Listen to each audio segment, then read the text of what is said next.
یہ پکچر، یہ ساری کرنسی نوٹ سے، یہ بل بورڈز، یہ ایڈورٹیزمنٹ بورڈز جن پہ پکچرز ہیں، آپ یہ چوراہوں اور چوکوں میں جو بت لگائے گئے ہیں، اس کے علاوہ پارکوں میں بت ہیں، یہ بیریا ٹاؤن کے انٹرنس میں آپ جاتے ہیں وہاں پہ بت لگے ہیں، یہ ساری چیزیں ختم ہوں گی، یہ الاؤ نہیں ہوگی. اور اچھا، آپ کا اوریجنل جو کوسچن تھا کہ ترقی ہم کیسے ہوگا، کیا ہوگا؟ پہلا سٹیپ ہوگا کہ شرک کا خاتمہ ہوا. پھر آگے ایکچولی جیسے میں نے کہا نا کہ تمام چھوٹے گناہ ان کا نیوکلس شرک ہے، اسی طرح جتنی بھی چھوٹی نیکیاں ان کا نیوکلس توحید ہے. تو توحید جب آپ کریں گے نا، امپلیمنٹ کر دیں گے ملک میں، اس کے بعد اللہ کی رحمتیں اور برکتیں. اللہ کی رحمتیں اور برکتیں آپ کو پتا ہے یہ تو لفظ ہے، لیکن یہی چیز سب سے ہر چیز پہ حاوی ہوتی ہے.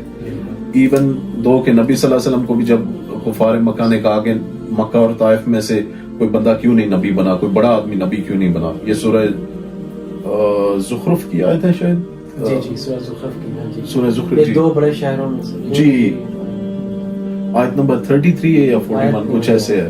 تو اس میں اللہ نے کہا کہ یعنی کیا تم اللہ کی مرضی یا رحمت بانٹتے ہو؟ اللہ کی رحمت بانٹنے والے کیا تم لوگ ہو کہ تم سلیکٹ کرو گے کہ کس نے نبی بننا ہے اور کس نے نہیں؟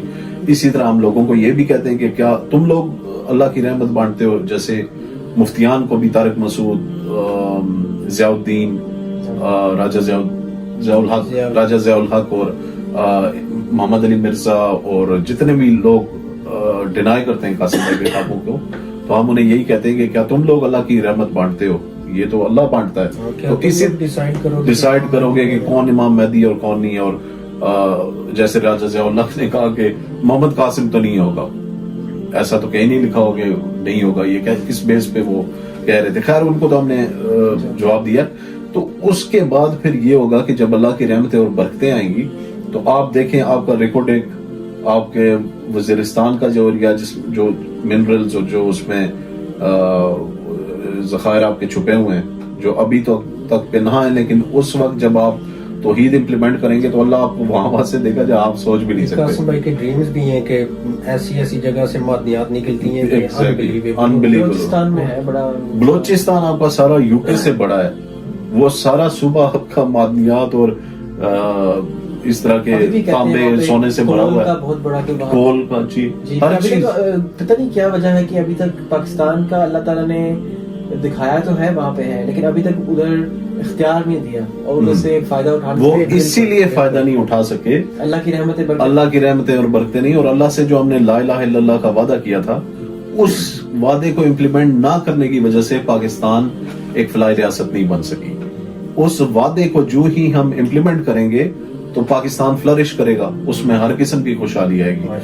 آپ یہ دیکھ لیں کہ ہر جتنی بھی آپ کی ترقی ہے، جتنی بھی آپ کی ڈیولپمنٹ ہے، ٹیکنالوجیکل ہو، سائنٹیفک ہو، ملٹری ہو، اس میں آپ پورے یورپ، پوری دنیا کو پیچھے چھوڑ دیں گے. اچھا عمران بھائی، اس میں میں ایک بات کرنا چاہوں گا کہ یہ بات ہمیں سمجھنے میں ڈیفیکلٹی نہیں ہونی چاہیے. پہلی بات تو اسلامکلی آپ نے کہا شرک کا خاتمہ ہوگا تو اللہ کی رحمتیں برکتیں ہوگی. دوسری، اگر آپ ریسنٹ ہسٹری سے مثالیں لیں، آپ جو ہے وہ یورپ کو دیکھ لیں. یورپ کتنا یہاں پہ جنگل ہوتا تھا، کتنے باربیرینز یہاں پہ ہوتے تھے، اور کتنی جو ہے نا لالسنس ہوتی تھی. کچھ ہی سال میں جو رینائسنس آیا، پھر مسلمانوں سے انہوں نے علم بھی لیا اور پھر اللہ تعالیٰ نے ادھر ان کو ترقی دی.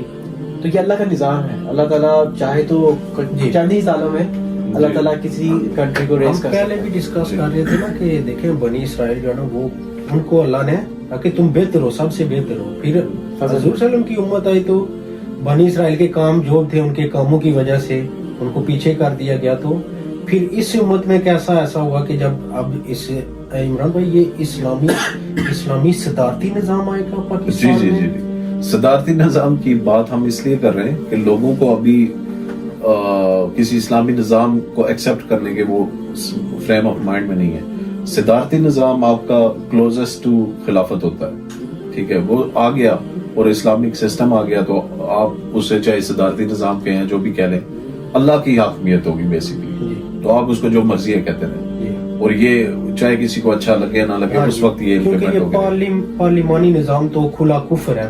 جی منافقت ہے، منافقت ہے، بلیک میلنگ ہے.